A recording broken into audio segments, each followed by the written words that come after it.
So hello what's up guys, कैसे हो आप लोग? आई होप सब अच्छा होंगे। तो फिर से स्वागत करता हूँ और एक नया हॉरर स्टोरी वीडियो में। आज मैं 2 हॉरर स्टोरीज लेके आ चुका हूँ जो देखने में काफ़ी मज़ा लगने वाला है। अगर आपको मज़ा लगता है तो आप मेरे चैनल को लाइक शेयर एंड सब्सक्राइब करके जा सकते हैं। तो चलो करते हैं वीडियो को शुरू।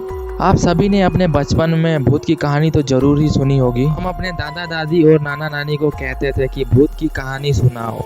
बचपन की वो भूत वाली कहानी, भूतिया कहानियाँ बहुत डरावनी तो होती थी और रोमांच से भी भरी हुई होती थी। वो सभी भूतिया कहानी सुनने के बाद हम लोगों को सचमुच का डर लगता था। हम लोग बचपन में ये सोचते थे कि जो कहानी हमने सुनी उसमें का जो भूत है वो आकर रात को हमें उठा कर लेके चला जाएगा। रात को सोने के टाइम में अगर बाहर से कुछ भी आवाज़ आता था तो फिर हम लोग सोचते थे ये शायद वो भूत का ही आवाज़ है। और तो और अगर हम लोग नाइट में अगर भूत का फिल्म देख लेना तो फिर भी ऐसा ही होता था कि बाहर कोई आवाज़ सुनने से लगता था भूत आकर बाहर ही खड़ा है या कुछ तो कर रहा है वो। क्योंकि ऐसा मेरे साथ ही हुआ है, क्योंकि मैं भूत का फिल्म देखने के बाद में मेरे साथ भी ऐसा ही होता था। ठीक है, तो चलिए हम लोग आते हैं मेन टॉपिक पर।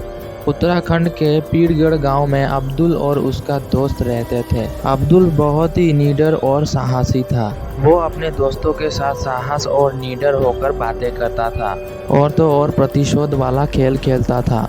पीरगढ़ गांव में कुछ दिनों तक भूत का चर्चा हो रहा था। गांव के बाहर एक शमशान घाट था जहां पर भूतों की देखने की बात पूरी गांव पर फैल चुकी थी। अब्दुल के दोस्तों ने भी भूत के बारे में बात करना शुरू कर दिया था। तभी अब्दुल ने निडर होकर कहा, भूत वूत कुछ नहीं होता है, ये सब हमारे मन का वहम होता है। लेकिन अब्दुल के साथी कहते हैं कि भूत तो होते हैं। गांव का जो शमशान घाट है बाहर में, उसमें आप रात को जाकर वहां पर भूत देख सकते हो। अब्दुल कहता है जाऊंगा क्योंकि मुझे भूतों से डर नहीं लगता। सभी ने शर्त लगाई कि अब्दुल रात को अंधेरे में शमशान घाट में जाकर कील गाड़ के आएगा और सुबह उस कील को दिखाएगा जो कील वो जाकर रात में गाड़ कर आया था। रात को अब्दुल अपने दोस्तों के साथ शमशान घाट की तरफ निकल जाता है। वो रात अमावस्या की काली रात थी जिसमें अपना खुद का हाथ भी दिखाई नहीं दे रहा था, इतना काला अंधेरा था। रास्ते में अब्दुल को कुछ शंका होने लगी और लोगों की बताई गई सारी भूतिया कहानियां उसके दिमाग में धीरे धीरे चढ़ने लगी थी। शमशान घाट में जैसे भूत दिखाता ऐसी कई सारी कहानियां अनगिनत अब्दुल के दिमाग में चलने लगी। लेकिन यदि अब्दुल उसी समय लौटकर वापस अपने घर जाता तो सभी उसका मजाक बनाते। अब्दुल शमशान घाट पहुंचने ही वाला था। उस समय अब्दुल की स्थिति एक तरफ कुआं और एक तरफ खाई जैसी हो गई थी। लौटकर जाने में सभी लोग मेरा मजाक बनाते और शमशान घाट जाने पर भूत से सामना करना पड़ेगा। लेकिन निडर होकर अब्दुल शमशान घाट पहुंच जाता है। शमशान घाट में नीचे बैठकर अब्दुल जमीन पर कील गाड़ने लगता है। अब्दुल कील को गाड़ने के लिए अपने घर से हथौड़ा लेकर आया था।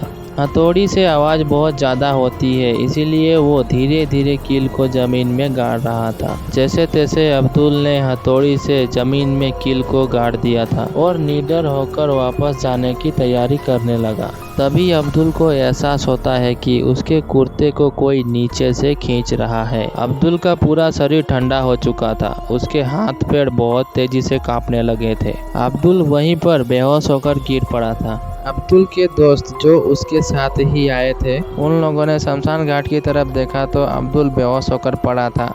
फिर वो लोगों ने उसको उठाकर गांव की तरफ लेकर आ गए थे। गांव में जाकर अब्दुल के चेहरे पर पानी के छींटे मारे। थोड़ी ही देर में अब्दुल को होश आ गया था। वो डरते डरते उठा और देखा कि वो तो अभी गांव में है। फिर अब्दुल हंसने लगा, हा हा हा। अब्दुल ने अपने दोस्तों को बताया कि मैंने शमशान घाट में कील को जमीन में गाड़ दिया था, लेकिन जैसे ही मैं कील गाड़कर उठने लगा तो कोई मेरा कुर्ता नीचे से खींच रहा था, जिसके कारण मैं वहीं पर ही बेहोश हो गया था। तभी उसके दोस्त बताते हैं कि उसका कुर्ता किसी भूत ने नहीं खींचा था, बल्कि उसने खुद ही कील को कुर्ते के ऊपर से जमीन में गाड़ दिया था।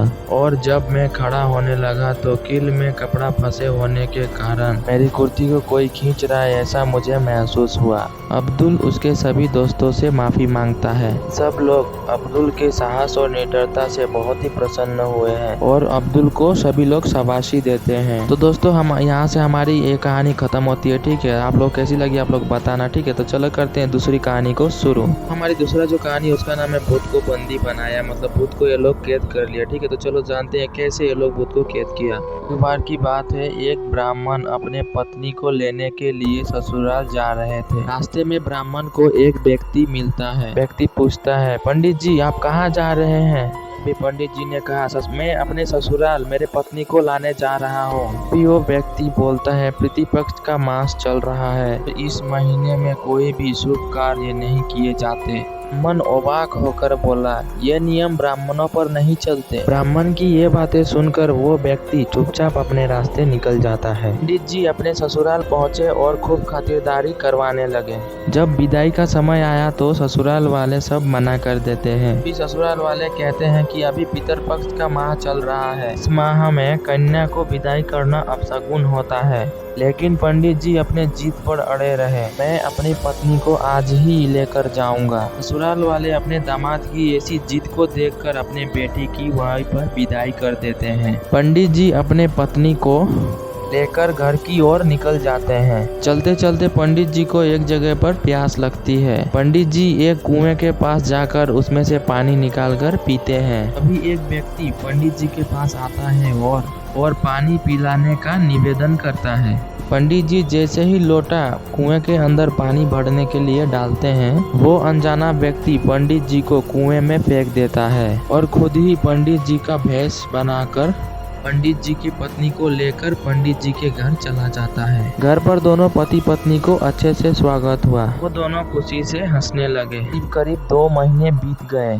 2 महीने से कुएं में फंसने के कारण पंडित जी की शरीर पूरी दुबली पतली हो गई थी। उसी समय एक व्यापारी रास्ते से जा रहा था। बैलगाड़ी में लगी हुई बैलगाड़ी की घंटी जोरों से बज रही थी। वो घंटी सुनकर पंडित जी की उम्मीद जागी। वो जोर जोर से चिल्लाने लगे, कोई वहाँ पर है, मेरी मदद करो, मेरी मदद करो। अभी वो व्यापारी घबरा जाता है, कुएं में कैसी आवाज आ रही है? ये तो भूत की आवाज है। व्यापारी डरते डरते कुएं के पास गया।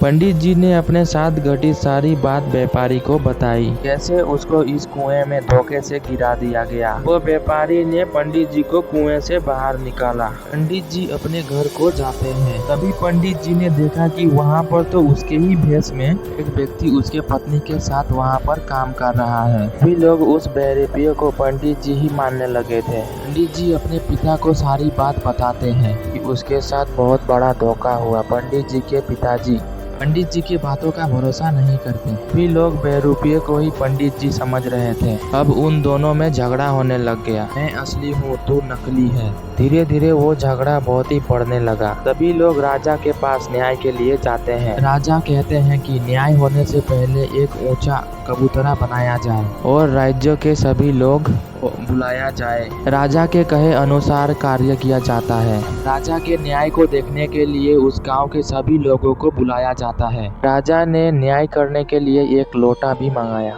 राजा ने दोनों पंडित जी से पूछा कि असली पंडित जी कौन है। उन्होंने कहा, मैं असली हूँ, मैं असली हूँ, ये नकली है। राजा कहते हैं कि जो भी इस लोटे के अंदर घुसकर बाहर निकलेगा वही असली पंडित जी होगा। तभी एक पंडित जी झट से लोटे के अंदर घुस गए। राजा तुरंत ही लोटे का मुंह बंद कर देते हैं। लोटे का मुंह बंद करते ही भूत अंदर से चिल्लाने लगा, मुझे माफ कर दो, मुझसे बहुत बड़ी गलती हो गई।